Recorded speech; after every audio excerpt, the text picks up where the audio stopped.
The first time Jed Halverson heard the men laughing, something inside him went cold.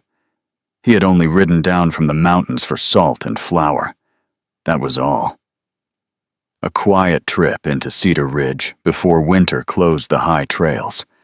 But the sound drifting across the town square was not the usual noise of trade. It was sharp, mocking, cruel. Jed slowed his horse as he turned the corner. A crowd of men stood gathered near two barrels with planks thrown across them. On top of that makeshift platform stood a tall figure with a grain sack pulled tight over her head. Her hands were bound in front of her like she was some kind of outlaw. Howard Briggs stood beside her, grinning wide as a coyote. "Strong as a mule," Briggs called out. "Work sunup to sundown. Just a little difficult. Well, that's why the last man didn't keep her." Laughter rolled through the square. Jed's jaw tightened. He was 42 years old, broad as a barn door, his beard streaked with silver. He had lived alone in the mountains for 6 years since his wife, Sarah, died of fever. He had seen harsh winters, hungry wolves, and men at their worst, but this felt uglier than all of it. "She ain't much to look at," Briggs continued. "That's why the sack stays on. But you ain't buying her for her face."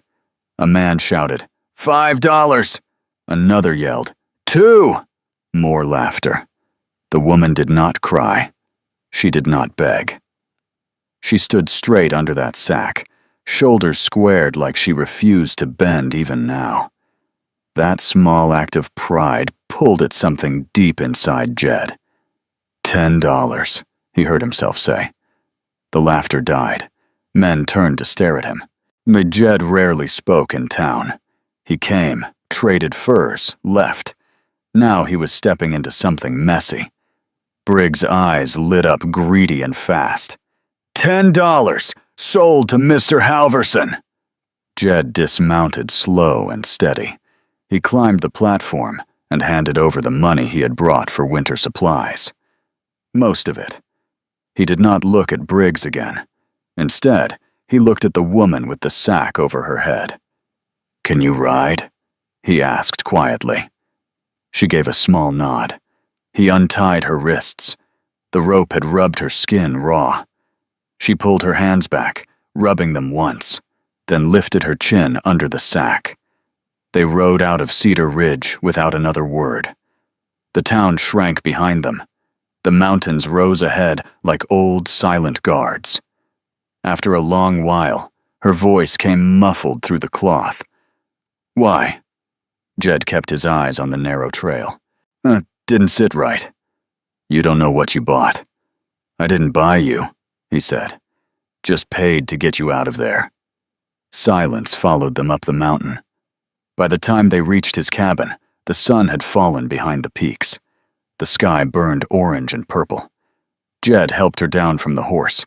She stood in front of the small log cabin, head turning slowly, as if she could feel the shape of it through the sack. Inside, he lit a lamp. The cabin was simple.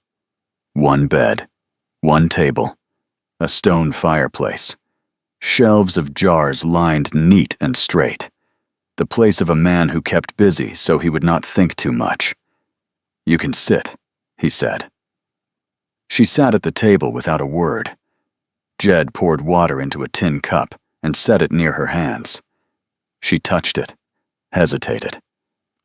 "The sack," she said softly.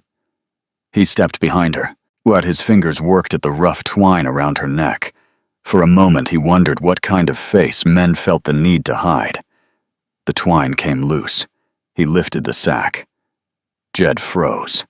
Her face was not ugly, not even close. Her features were strong, carved like the mountain cliffs. High cheekbones, a sharp jaw. Dark auburn hair cut uneven at her shoulders. A pale scar ran from her temple down her left cheek. But it was her eyes that stole his breath. One eye was deep brown, warm and steady. The other was pale green, almost silver in the lamplight. She watched him carefully, waiting for disgust. for fear, for laughter like in the square. Instead, Jed swallowed once and said, "Water's fresh. Brought it from the spring this morning." Something flickered across her face. Surprise. Maybe relief. She drank slowly, and hands trembling just a little. "My name is Mara," she said after a while. "Jed Halverson." She looked around the cabin again, as if measuring him and the life he lived. "What am I here?" she asked finally. "Servant, wife, property." "You're a guest," Jed said. "And guests can leave when they want. In the morning, if you'd rather go somewhere else, I'll take you." She studied him long and hard, like she was searching for the trick in his words. "You don't know what trouble I carry," she whispered. Jed moved to stir the fire. "Reckon we all carry some." For the first time, the corner of her mouth lifted. But when the wind howled against the cabin walls that night, Jed lay awake staring at the ceiling, knowing one thing deep in his bones. The men in Cedar Ridge had hidden her face for a reason, not because she was ugly, but because a woman like Mara did not break easy, and men like the one who sold her would not let her go without a fight. The first week passed in careful silence. Mara woke before dawn each morning, as if sleep was a habit she did not fully trust. Jed would find her already moving about the cabin, feeding the fire, sweeping the floor, setting water to boil. She did not act like a servant. She moved like someone who refused to owe anyone anything. Jed did not stop her. He simply worked beside her. He chopped wood. She stacked it. He checked traps. She cleaned the pelts with steady hands that showed no fear of blood or hard labor. She was not soft, not fragile, not broken the way men in Cedar Ridge had hinted. But sometimes, when she thought he was not looking, he saw something else, a tension in her shoulders, a listening, like she expected boots on the porch at any moment. On the 8th night, the truth began to come out. They sat near the fire.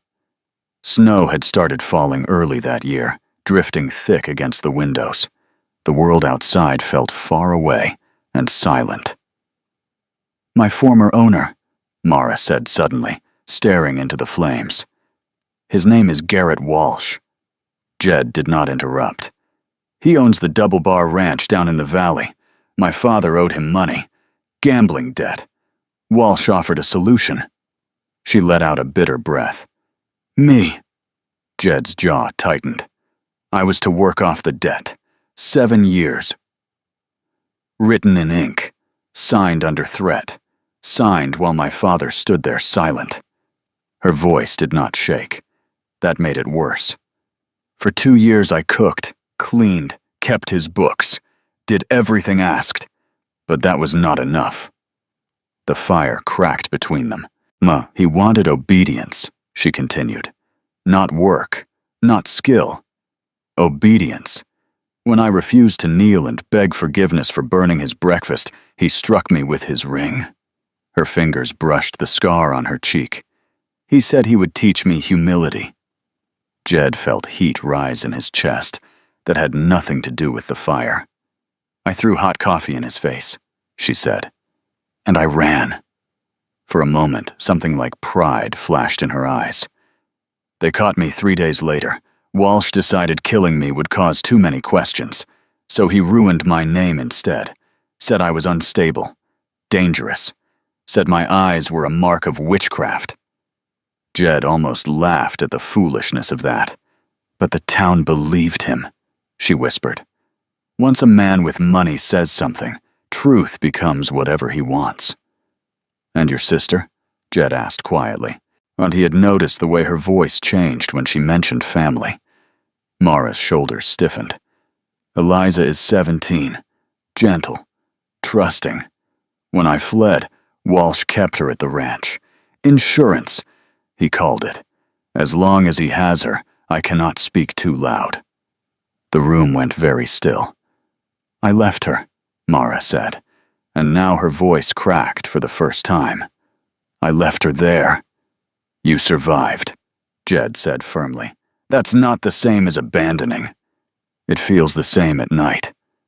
Silence fell heavy. Snow pressed against the cabin walls.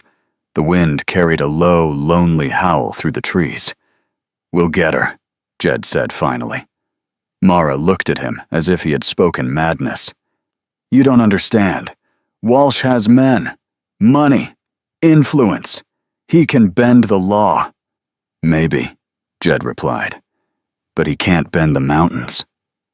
She stared at him for a long moment, and searching his face. "Why would you help me?" she asked softly. "You owe me nothing." Jed thought about Sarah, about 6 long winters alone, about coming home to silence every night. "Because I know what it's like to lose someone," he said, "and I won't stand by while another man steals a sister from her own blood." For the first time, Mara's eyes filled with tears. Before she could answer, the sound of horses broke through the night. Both of them went still. Not one horse. 3. Boots hit the frozen ground outside. Low voices drifted toward the cabin. Mara went pale. "He found me," she whispered. Jed moved without panic. He reached for his rifle above the fireplace, checked the chamber. Steady hands. A heavy knock struck the door. "Jed Halverson!" a voice called out. "Open up in the name of the law!" Mara's breath caught. Jed stepped forward and opened the door slowly. 3 men stood in the snow. One wore a federal marshal's badge. The other 2 rested hands near their guns. "I'm Marshal Roy Brennan," the older man said. His eyes were sharp but not cruel.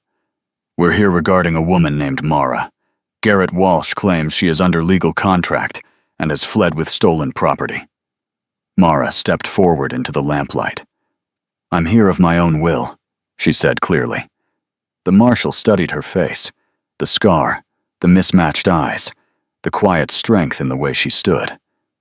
"Ma'am," Brennan said carefully, "the contract appears legal, signed and witnessed. If you refuse to return, I may have to arrest you." Jed felt something hard settle inside him.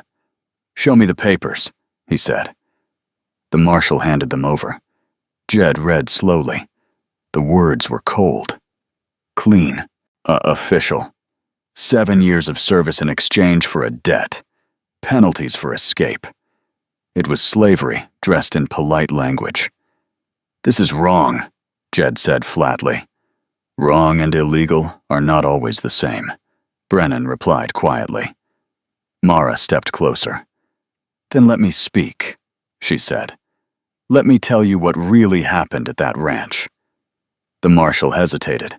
Outside, the wind picked up, blowing snow across the porch. 5 minutes, Brennan said finally. "You speak. I listen." They moved inside. Mara stood in the center of the cabin, shoulders straight, and began telling her story. About the beatings, about the locked doors, about the other women bound by contracts they never understood, and about Eliza. When she finished, the cabin was silent except for the fire. Marshal Brennan looked older than he had moments before. "These are serious accusations," he said slowly. "If proven, they could bring Walsh down." "They are true," Mara answered. Before the marshal could respond, another sound cut through the night. More horses. Many more. Jed moved to the window. Lanterns flickered between the trees. Riders spreading out around the cabin. A familiar voice shouted through the dark. "Halverson! Send her out, or we burn the place down!" Mara's blood drained from her face. Garrett Walsh had come himself, and this time, he had brought enough men to finish what he started. Firelight flickered against the cabin walls as the first torch struck the roof. Snow hissed where the flame touched, but more torches followed. Outside, Garrett Walsh's voice cut through the wind. "Last chance, Halverson! Send her out, and I might let you live." Jed did not answer. He handed Mara his spare revolver. Their eyes locked for a brief second. No fear, just understanding. "Stay behind the table," he said. "Shoot only if you must." She nodded once. The front window exploded inward as a bullet shattered the glass. Wood splintered near Jed's shoulder. He dropped low and returned fire. A man cried out in the darkness. The cabin shook as someone rammed the door. Marshal Brennan drew his own gun. "They've crossed the line now," he muttered. "This ain't law anymore." The door burst open. 2 men rushed inside. Jed fired first. The lead man fell hard against the floorboards. The second barely got a shot off before Mara pulled the trigger. Her revolver kicked in her hands, but her aim was steady. The man dropped. For a brief second, there was silence, and then Walsh roared, "Burn it down!" More torches flew. Flames caught on the dry edges of the roof where snow had melted earlier. Smoke began to curl through the rafters. "We can't hold forever," Brennan shouted. Jed's mind worked fast. They were outnumbered, surrounded, but the mountains had taught him one thing. Never fight on ground your enemy chooses. He grabbed Mara's hand. "Back room, now." They moved quickly through the smoke. Brennan covered them with steady shots from the doorway. In the back of the cabin, beneath a woven rug, Jed pulled up a trap door. Mara stared at him. "You built a tunnel?" she asked. "After my wife died," he said simply. "Figured a man alone should always have another way out." Gunfire thundered through the main room. "Go," Jed ordered. Mara dropped into the narrow earth passage first. Brennan followed. Jed kicked dirt over the trap door and slid down last, pulling it closed above them. The tunnel was tight and dark, barely wide enough to crawl through. Smoke filtered faintly down through cracks in the floor. Behind them, the cabin roof began to crack and collapse. They crawled in silence until cold night air touched their faces. The tunnel opened into a cluster of thick pines nearly 100 yards from the cabin. They emerged just as the roof fully collapsed in a burst of sparks. Walsh and his men shouted in triumph. They thought everyone inside was dead. Jed stood slowly, snow crunching beneath his boots.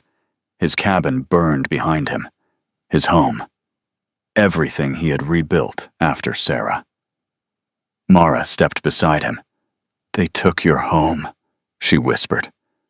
Jed's eyes were no longer soft. "No," he said quietly. "They just burned wood." Walsh turned, sensing movement. For a split second, shock froze his face. "You!" Before he could finish, a shot rang out from the trees behind Walsh's men. Then another. Shapes emerged from the forest. Tom Buchanan and half the mountain trappers, rifles raised. "You picked the wrong ridge tonight, Walsh," Tom shouted. Walsh's hired guns faltered. They were caught between 2 forces now. Jed did not rush. He walked forward slowly, rifle aimed steady at Walsh's chest. "This ends tonight," Jed said. Walsh sneered, but there was fear in his eyes now. "You think killing me fixes anything?" he spat. "You're nothing but a widowed trapper playing hero." Jed did not fire. Instead, he lowered the rifle slightly. "Marshal," he called out. Brennan stepped forward from the trees, a badge gleaming in the firelight. "I've heard enough tonight," the marshal said loudly. "Assault, arson, attempted murder. I've got witnesses." Walsh's face twisted. "You can't arrest me." "I can," Brennan replied, "and I will." Walsh reached for his gun. He was too slow. Jed's rifle fired once. The bullet struck Walsh's shoulder, spinning him into the snow. His gun fell from his hand. The mountain men surrounded the remaining attackers. Most dropped their weapons quickly. Within minutes, it was over. Walsh lay bleeding but alive. Brennan cuffed him himself. As the fire died down to embers, Mara stood staring at the ruins of the cabin. Tears rolled down her face, but her voice was steady.